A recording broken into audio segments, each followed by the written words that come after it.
부동산 홍 소장입니다. 오늘은 저희 블로그를 함께 보시면서 전세권 설정과 확정일자에 대한 차이점, 그리고 어느 게 더 좋은지 확실히 알려드리겠습니다. 제가 감기가 걸려서 목소리가 조금 안 좋아요. 이해 좀 부탁드리겠습니다. 전세권이란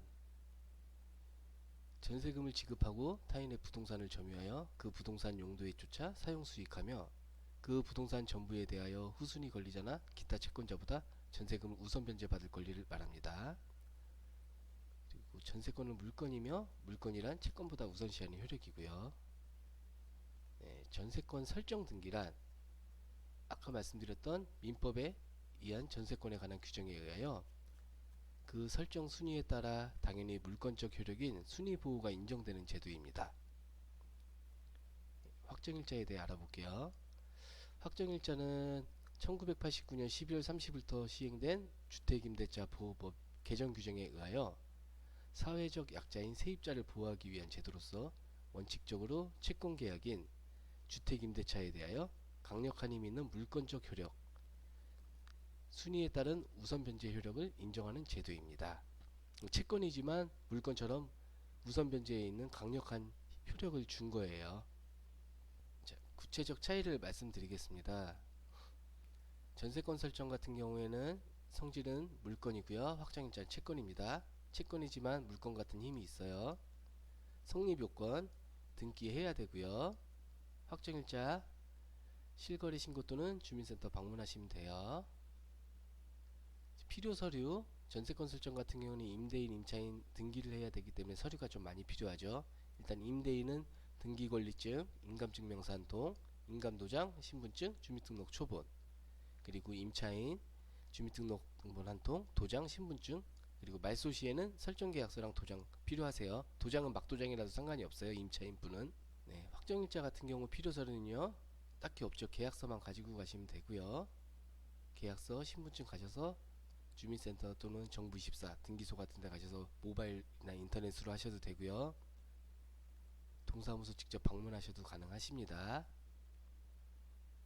필요 서류가 딱히 없어요. 그리고 동의 여부, 이게 중요한 부분인데요. 전세권 설정의 가장 큰 힘든 부분이에요. 임대인의 동의가 필요해요. 뭐 아시다시피 확정일자는 동의 같은 거 필요 없으시고요.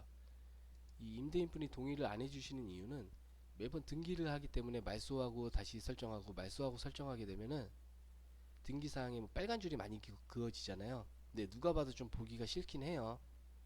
그렇기 때문에 그런 부분도 어느 정도 작용하지 않나 저는 생각합니다. 효력 발생 시점입니다. 전세권 설정 같은 경우에는 설정 당일날 바로 효력이 발생되고요.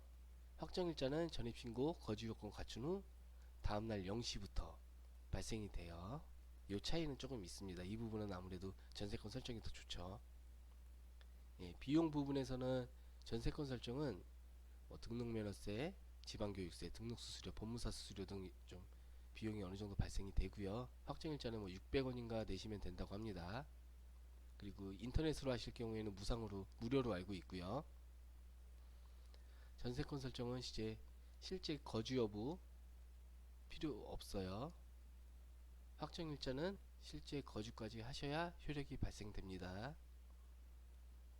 그리고 이제 최후의 전세금 반환 방법이에요. 전세권 설정 경우 판결 절차 없이 경매 신청하시면 되고요. 확정일자인 경우에는 임차보증금 반환 청구 소송 제기 후에 승소 판결 받으시고 승소 판결은 뭐 100% 난다고 보시면 돼요. 그리고 확정 판결문에 기하여 강제 집행을 신청하셔야 됩니다. 그리고 요 두 가지 배당 요구와 배당 범위는 이제 경매 시에 해당되는 내용인데요. 배당 요구는 전세권 설정은 등기되어 있기 때문에 배당 요구 없이도 순위에 의한 배당이 가능하시고요. 확정일자 같은 경우에는 경매가 되면 그 법원에서 통지서 같은 게 날라와요. 배당 요구 하라고. 배당 요구를 하시면 돼요. 좀 번거롭긴 하죠. 배당 범위입니다. 전세권 설정 경우 주택에만 등기 시에는 대지의 환가대금에서 우선 배당이 안 돼요. 확정일자는 임차주택 외에 그 대지의 환가대금에서도 우선 배당이 가능하세요. 민법에 의한 전세권 설정의 가장 큰 장점들은 실제 거주하지 않아도 되는 부분이랑 배당 요구 없이 순위에 의한 배당이 가능하다는 점, 경매 신청을 할 수 있다는 부분인데요. 주택임대차 보호법에 의한 확정일자만 받아도 전세권 설정의 장점을 상쇄할 수 있는 부분이 있어요.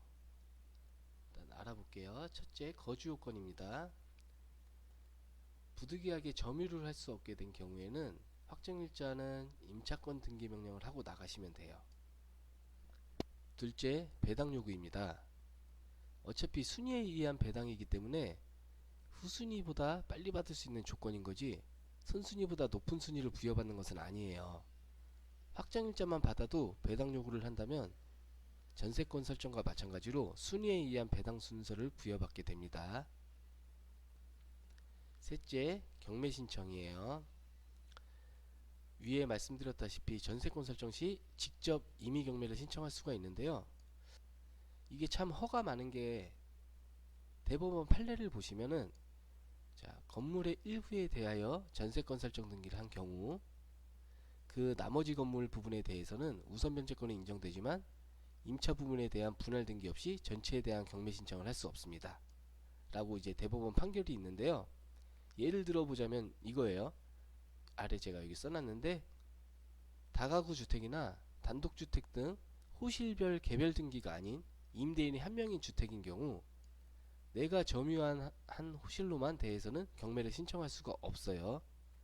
예를 들어 뭐 109호에서 309호까지 있는데 내 호실이 보증금을 안 돌려준다고 해서 전체 이 건물을 통으로 경매를 날릴 수가 없다는 얘기예요. 하지만 아파트는 가능합니다. 아파트는 개별 등기가 일단 되어 있고요. 일단 대지 사용권에 분리 처분한다는 규약이 없는 한 대지권이랑 전유 부분은 동일한 소유자에 귀속되었다고 보기 때문에요. 저희는 일단 무융자가 아니면은 아파트는 전세 거래를 하질 않아요. 선순위가 없어야 되니까요. 그렇게 되면 전세권 설정을 하지 않아도 되는 이유가 확정일자만 받아도 우선순위가 없기 때문에 제일 선순위를 보장받으실 수가 있죠. 그리고 이 건물로 임차한 건물로 인해 선순위라든지 담보 설정이 없기 때문에 경매가 진행된 일도 없죠. 그러면 굳이 왜 비싼 돈 주고 전세권 설정을 하시느냐. 그냥 그 돈으로 전세보증보험을 받으시는 게 훨씬 현명하다고 저는 생각되십니다. 이게 최근 역전세난으로 인해 그 임대인분이 임차인에게 이렇게 보증금을 제때 못 돌려주시는 상황이 많이 발생하는데요. 이게 법적으로야 뭐 임차권 등기명 해놓으시고 나가시면 되지만, 그리고 뭐 받으실 때까지 뭐 버티시면 되지만, 그게 굉장히 스트레스 받는 일이잖아요. 그럴 바에는 그냥 전세보증보험을 가입하셔서 본인의 이사계획과 뭐 자금계획에 지장이 없도록 하시는 편이 훨씬 좋으실 것 같아요. 이상 전세권 설정과 확정일자에 대해 설명해 드렸습니다. 많은 도움이 되시길 바라고요. 더 궁금하신 게 있으시면 직접 유선으로 또는 댓글로 문의 주셔도 됩니다. 오늘도 시청해 주셔서 감사합니다.